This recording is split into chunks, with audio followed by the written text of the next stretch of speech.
ফেরাউনের লাশের কান্না শুনে হতবাক পুরো বিশ্ববাসী। এই অদ্ভুত আওয়াজ করে এই লাশ কি বলতে চাইছে, বিজ্ঞানীরা এই শব্দের যা ব্যাখ্যা করছে সেটা শুনে আপনার গা শিউরে উঠবে। ফেরাউনের লাশ পচে না, কিন্তু তার নাক পচে কেন? ফেরাউনের চুল এবং নখ ক্রমশ বড় হচ্ছে কেন? প্রতি বছর ফেরাউনের লাশের উপরে সূচো এবং ইঁদুর ছেড়ে দেওয়া হয় কেন? এছাড়াও আজকের ভিডিওতে আমি আপনাদেরকে জানাতে চলেছি ৩৫০০ বছর আগে ফেরাউনের সাথে ঠিক কি ঘটেছিল, মহান আল্লাহ পাক কতটা কঠিন আযাব দিয়েছিল ফেরাউনকে, এবং মহান আল্লাহ পাক ফেরাউনের উপরে কোন কোন ভয়ানক আযাব দিয়েছিল সেই বিষয়ে। একজন মুসলিম হিসাবে আপনার এগুলি জেনে রাখা অনেক জরুরি। বন্ধুরা, এই ভিডিওটির প্রত্যেকটা অংশ থেকে আপনি নতুন কিছু জানতে চলেছেন, তাই আপনারা যারা মহান আল্লাহ পাকের এই রহস্যের নিদর্শন সম্পর্কে জানতে চান তারা ভিডিওটি পুরোপুরি দেখুন। এবং ভিডিওটি শুরু করার আগে আপনারা একটা লাইক করে দিন এবং কমেন্টে অবশ্যই আমিন লিখুন। তাহলে চলুন বন্ধুরা, ভিডিওটি শুরু করা যাক। প্রায় ৩১০০ বছর পানির নিচে থাকা সত্ত্বেও ফেরাউনের লাশ একটুও পচেনি। আর কেনই বা আজকের দিনে এসে ফেরাউনের লাশের ভিতর থেকে কান্নার আওয়াজ বেরিয়ে আসছে? সেই কান্নার আওয়াজের সঠিক অর্থ কি? বিজ্ঞান এর যে ব্যাখ্যা দিচ্ছে তা পুরো বিশ্বকে হতভম্ব করে দিয়েছে। পবিত্র কোরআনে বলা হয়েছে ফেরাউন ডুবে মারা গেছে, আর মৃত্যুর পরও তার শরীরকে অক্ষত রাখা হবে পরবর্তী সীমা লঙ্ঘনকারীদের জন্য সতর্ক বার্তা হিসাবে। কিন্তু সেদিন ফেরাউনের সাথে কতটা ভয়ঙ্কর ঘটনা ঘটেছিল একজন মুসলিম হিসাবে এটা আপনাদের অবশ্যই জেনে রাখা উচিত। ফেরাউন তার শাসনকালে মানুষের উপর অনেক জুলুম এবং অত্যাচার করত, গরিবের হককে ভক্ষণ করে নিত, তাদেরকে পশুর মতো খাটিয়ে নিত, বিনিময়ে তাদেরকে অনেক কম পরিমাণে মজুরি দিত। যারা তার প্রতিবাদ করত, যারা তার কাজ করতে চাইতো না, তাদেরকে ফেরাউন অনেক নৃশংসভাবে হত্যা করত। এত অত্যাচার দেখে মহান আল্লাহ পাক তার পয়গম্বর হযরত মুসা আলাইহিস সালামকে হুকুম দিলেন। তিনি বললেন, হে মুসা, ফেরাউনের কাছে আমার বার্তা পৌঁছে দাও, যাতে সে মানুষের উপরে জুলুম এবং অত্যাচার না করে, না হলে আমার আযাব তাকে ধ্বংস করে দেবে। আল্লাহর নবী হযরত মুসা আলাইহিস সালাম আল্লাহর বার্তা ফেরাউনের কাছে পৌঁছে দিলেন। এই বার্তা শুনে ফেরাউন উপহাস করতে লাগলো এবং হেসে হেসে বলতে লাগলো, এখানকার খোদা আমি নিজেই, আমি কারোর হুকুম মানি না। এরপর আল্লাহ তাআলা তার নিজের নিশানি পয়গম্বর হযরত মুসা আলাইহিস সালামের মাধ্যমে দেখাতে লাগলেন। আর এই দৃশ্য দেখে মিশরের সমস্ত লোকজন অবাক হয়ে গেলেন। বহু মানুষ আল্লাহর প্রতি ঈমান আনলেন, যেটা দেখে ফেরাউন হযরত মুসার উপরে অনেক রেগে গেলেন এবং হযরত মুসার কওমের উপরে অত্যাচার করতে শুরু করলেন। কিছু সময় পর তার অত্যাচার এতটাই বেড়ে গেল যে হযরত মুসা আলাইহিস সালাম আর সহ্য করতে না পেরে আল্লাহর দরবারে সিজদায় পড়ে গেলেন এবং দোয়া করে বললেন, হে আমার রব, ফেরাউন এই জমিনের উপরে অনেক নিষ্ঠুর হয়ে গেছে, তুমি তার উপরে তোমার আযাব বর্ষণ করো, যাতে সে শিক্ষা পেয়ে যায় এবং আমার সহকারীরা রক্ষা পায়। হযরত মুসা আলাইহিস সালামের দোয়া আল্লাহ কবুল করে নেয় এবং ফেরাউনের উপরে 5টি আযাব নিয়ে আসে, যে আযাবগুলির ব্যাপারে শুনলে আপনাদের আত্মা কেঁপে উঠবে। বন্ধুরা, এই 5টি আযাব সম্পর্কে দেখার পরে আমরা দেখব প্রতি বছর ফেরাউনের লাশের উপরে কেন ইঁদুর ছেড়ে দেওয়া হয় এবং ফেরাউনের সেই ভয়ানক কান্নার আসল অর্থ কি সেই বিষয়ে। বন্ধুরা, আপনারা ভিডিওটিতে এখনই একটা লাইক করে দিন এবং কমেন্টে আমিন লিখুন।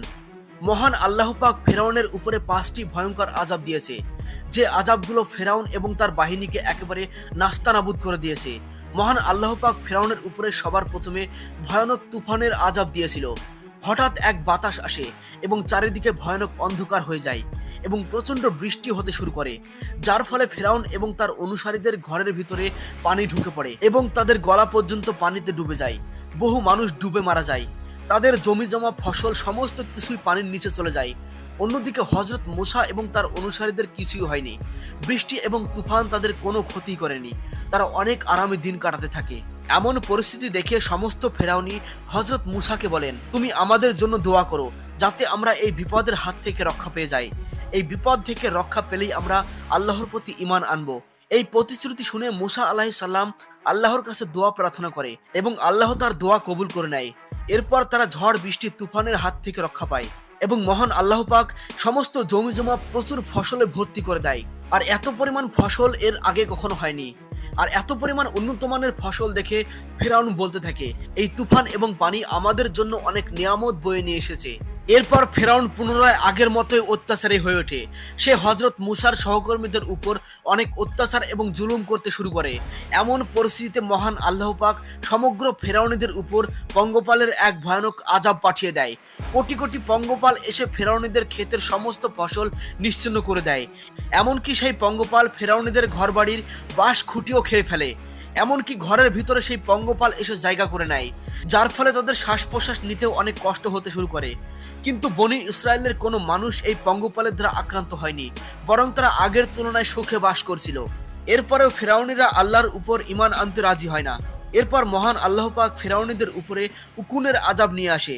এই উকুনের পরিমাণ এতটাই বেশি ছিল যে এই উকুন তাদের মাথার চুল থেকে শুরু করে জামা কাপড়ের ভিতরে ঢুকে পড়ে, তাদের দেহের সমস্ত রক্ত চুষে খেয়ে ফেলতে শুরু করে। এমনকি এই উকুন তাদের খাবারের পাত্রে, খাবারের পানির ভিতরেও ঢুকে পড়ে, যার ফলে তারা কিছুই খেতে পারছিল না, কোনো কিছু পান করতে পারছিল না, এমনকি আরাম করে ঘুমোতেও পারছিল না। কিছুদিন পর মহান আল্লাহ পাক তাদের উপরে ব্যাঙের আযাব পাঠিয়ে দেয়। আর সেই ব্যাঙের পরিমাণ এতটাই বেশি ছিল যে চারিদিকে শুধু ব্যাঙ আর ব্যাঙ দেখা যায়। ফেরাউনিরা যখনই কোনো জায়গায় বসতে যায়, তখনই সেই স্থান প্রচুর ব্যাঙে এসে দখল করে নেয়। তাদের খাবার এবং পানির মধ্যেও ব্যাঙ ভর্তি হয়ে যায়। তারা যখনই খাবার খাওয়ার জন্য মুখ খোলে, সঙ্গে সঙ্গে তাদের মুখের ভিতরেও ব্যাঙ চলে যায়, যার ফলে তাদের খাওয়া, চলাফেরা এবং ঘুমানো একেবারে বন্ধ হয়ে যায়। এমন পরিস্থিতিতে ফেরাউন তার সমস্ত দলবল নিয়ে হযরত মুসা আলাইহিস সালামের দরবারে পৌঁছে যায় এবং এই আযাবের হাত থেকে রক্ষা পাবার জন্য ভিক্ষা চাইতে শুরু করে এবং বলে, এবার আমরা অবশ্যই আল্লাহর প্রতি ঈমান আনবো এবং সমস্ত বনি ইসরায়েলকে আপনার হাতে তুলে দেব। মহান আল্লাহ পাক পুনরায় হযরত মুসা আলাইহিস সালামের দোয়া কবুল করে নেন এবং ফেরাউনের উপর থেকে সমস্ত আযাব উঠিয়ে দেন। এই আযাব থেকে মুক্তি পেতে ফেরাউন পুনরায় তার আগের রূপে ফিরে আসে এবং বনি ইসরায়েলের উপরে প্রচন্ড অত্যাচার করতে শুরু করে দেয়, যার ফলে মহান আল্লাহ পাক পুনরায় তাদের উপরে রক্তের আযাব দিয়ে দেয়। তাদের সমস্ত কুয়ো এবং খালবিল, পুকুর রক্তে পরিপূর্ণ হয়ে যায়। এমনকি তাদের খাবারের আসবাবপত্র থেকে শুরু করে সমস্ত কিছু রক্তে পরিপূর্ণ হয়ে যায়। অন্যদিকে মুমিনদের উপরে এর কোনো প্রভাব পড়েনি। তারা অনেক সুখে দিন কাটাচ্ছিল এবং তারা পরিষ্কার ঝকঝকে পানি পান করেছিল। এমন পরিস্থিতিতে ফেরাউনিরা মুমিনদের একই পাত্রে মুখ লাগিয়ে পানি পান করার চেষ্টা করে, কিন্তু একই পাত্র থেকে মুমিন ব্যক্তিরা ফ্রেশ পানি পান করলেও ফেরাউনিদের মুখে পানির বদলে তাজা রক্ত আসতে থাকে। বাধ্য হয়ে ফেরাউন এবং তার সহকর্মীরা গাছ, লতাপাতা এবং গাছের মূল থেকে রস বের করে খেতে শুরু করে, কিন্তু সেই গাছ, লতাপাতার রস তাদের মুখে গিয়ে রক্তে পরিণত হয়ে যায়। কোনো উপায় না পেয়ে ফেরাউন এই আযাব থেকে মুক্তি পাওয়ার জন্য আবার হযরত মুসা আলাইহিস সালামের দরবারে এসে উপস্থিত হয়ে যায় এবং হযরত মুসা আলাইহিস সালাম আল্লাহর কাছে দোয়া প্রার্থনা করতেই আল্লাহ সেই দোয়া কবুল করে নেয় এবং 7 দিনের মধ্যে সেই আযাব ফেরাউনিদের উপর থেকে উঠে যায়। কিন্তু আযাব উঠে যেতেই ফেরাউন পুনরায় তার আগের রূপে ফিরে আসে এবং বনি ইসরায়েলের উপরে প্রচন্ড অত্যাচার শুরু করে দেয়। এরপর হঠাৎ একদিন ফেরাউন হযরত মুসা এবং তার সহকর্মীদেরকে হত্যার জন্য বিরাট এক সেনাবাহিনী নিয়ে বের হয়ে যায়। এমন পরিস্থিতিতে মহান আল্লাহ পাক হযরত মুসা আলাইহিস সালামকে সেই রাতেই তার দলবল এবং সহকর্মীদেরকে নিয়ে শহর ত্যাগ করার নির্দেশ দেন। সঙ্গে সঙ্গে হযরত মুসা আলাইহিস সালাম তার দলবল নিয়ে সেখান থেকে সরে যেতে শুরু করে। আর এমন ঘটনা জানতে পেরে ফেরাউন বলতে থাকে, যত কিছুই ঘটে যাক, আমি মুসা এবং তার দলবলকে হত্যা করে ছাড়বো। এরপর ফেরাউন তার দলবল নিয়ে মুসা আলাইহিস সালাম এবং তার সঙ্গীদেরকে পিছু ধাওয়া করতে থাকে। একটা সময় মুসা এবং তার দলবল পালাতে পালাতে লোহিত সাগরের তীরে গিয়ে পৌঁছে যায় এবং ফেরাউন তার দলবল নিয়ে তাদের দিকে এগোতে থাকে। সামনে সমুদ্র দেখে বনি ইসরায়েলের সমস্ত লোক বলতে থাকে, হে মুসা, তুমি আমাদেরকে কোথায় নিয়ে এলে? আমাদের সামনে সমুদ্র এবং আমাদের পিছনে ফেরাউনের বিশাল বাহিনী। এই কথা শুনে হযরত মুসা বলেন, তোমরা ভয় পেও না, ফেরাউনি বাহিনী আমাদের ধরতে পারবে না, আল্লাহ পাক আমাদের সঙ্গে রয়েছেন। এদিকে ফেরাউনি বাহিনী তাদের দিকে দ্রুত গতিতে ছুটে আসছে। এই সময় মহান আল্লাহ পাক মুসা আলাইহিস সালামকে তার হাতের লাঠিটা দিয়ে সাগরের পানিতে আঘাত করতে বলেন। আর মুসা যেই লাঠি দিয়ে সাগরের পানিতে আঘাত করে দেয়, সঙ্গে সঙ্গে সাগরের পানি দুই দিকে সরে যায় এবং মাছ দিয়ে একটা রাস্তা তৈরি হয়ে যায়। তখন বনি ইসরায়েলের কিছু লোক বলতে থাকে, হে মুসা, আমরা সবাই আলাদা আলাদা, আমরা একই রাস্তা দিয়ে যেতে চাই না। তখন মুসা আলাইহিস সালাম সমুদ্রের 12 জায়গায় লাঠি দিয়ে আঘাত করে এবং সমুদ্রের 12টি রাস্তা তৈরি হয়ে যায় এবং বনি ইসরায়েলের সমস্ত মানুষ সেই রাস্তা দিয়ে পালিয়ে যেতে শুরু করে। বনি ইসরায়েলের সবাইকে সেই রাস্তা দিয়ে পালাতে দেখে যখনই ফেরাউনিরাও সেই রাস্তায় নেমে পড়ে, যখনই মুসা আলাইহিস সালাম তার দলবল নিয়ে সমুদ্র পার হয়ে যায়, তখন ফেরাউনিরা ঠিক সমুদ্রের মাঝামাঝি জায়গায় অবস্থান করছে। সঙ্গে সঙ্গে মহান আল্লাহ পাক সমুদ্রের পানিকে আগের মতো হয়ে যেতে বলে, আর সমস্ত ফেরাউনি সেই সমুদ্রের পানিতে ডুবে মারা যায়। পানিতে ডুবে যাওয়ার মুহূর্তে ফেরাউন চিৎকার করে বলতে থাকে, আমি মুসা এবং তার ভাই হারুনের আল্লাহকে মেনে নিচ্ছি এবং আল্লাহর প্রতি ঈমান নিয়ে আসছি। এমন সময় আল্লাহর তরফ থেকে আওয়াজ আসে, হে ফেরাউন, তুমি অনেক সময় নষ্ট করে ফেলেছো, এখন তুমি জাহান্নামের দরবারে পৌঁছে গিয়েছো। আমি তোমার লাশকে সংরক্ষিত করলাম, যেটা তোমার পরবর্তী প্রজন্মের জন্য নিদর্শন হয়ে থাকবে। বন্ধুরা কমেন্টে লিখুন আমিন। চলুন বন্ধুরা এবার আমরা জেনে আসি ফেরাউনের লাশের পুরো বডি পচে না, কিন্তু তার নাক পচে কেন, এবং ফেরাউনের লাশের ভিতর থেকে বেরিয়ে আসা সেই শব্দের অর্থ সম্বন্ধে বিজ্ঞানীরা কি বলছেন সেই বিষয়ে।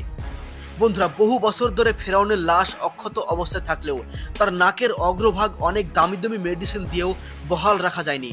তার কারণ হলো হাদিস শরীফে বর্ণিত হয়েছে, ফেরাউন যখন পানিতে ডুবে যাচ্ছিল এবং কালেমা পাঠ করছিল, তখন ফেরেশতা জিব্রাইল ফেরাউনের মুখের ভিতরে সাগরে কাদামাটি ঢুকিয়ে দেয়, এবং ফেরাউন যখন নিজেকে মুসলিম বলে স্বীকারোক্তি দেয়, তখন ফেরেশতা জিব্রাইল তার মুখের উপরে আঘাত করায় তার ওষ্ঠভাগ এবং নাকের অগ্রভাগ থেতলে যায়। আর এই কারণে ফেরাউনের পুরো দেহ অক্ষত থাকলেও তার নাকের অংশ পচে যায়। প্রতি বছর ফেরাউনের লাশের উপরে ইঁদুর ছেড়ে দেওয়া হয় কেন?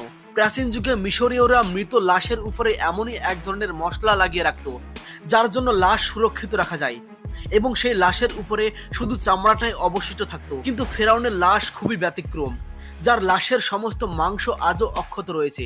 তবে এটা সত্য না মিথ্যা তার কোনো প্রমাণ নেই। শোনা যায় যে প্রতি বছর একবার করে ফেরাউনের লাশের উপরে সুসো ইঁদুর ছেড়ে দেওয়া হয়, যারা ফেরাউনের লাশের উপরে বৃদ্ধি পাওয়া মাংসগুলো খেয়ে ফেলে। এরপর তাকে ড্রেসিং করে পুনরায় কাচের মধ্যে ঢুকিয়ে দেওয়া হয়। মহান আল্লাহ পাক ফেরাউনের লাশকে এই কারণে সুরক্ষিত করেছেন, যাতে কিয়ামত পর্যন্ত যতজন ব্যক্তি এই পৃথিবীতে আসবে সবার কাছে যেন ফেরাউনের লাশ একটি নিদর্শন হয়ে থাকে।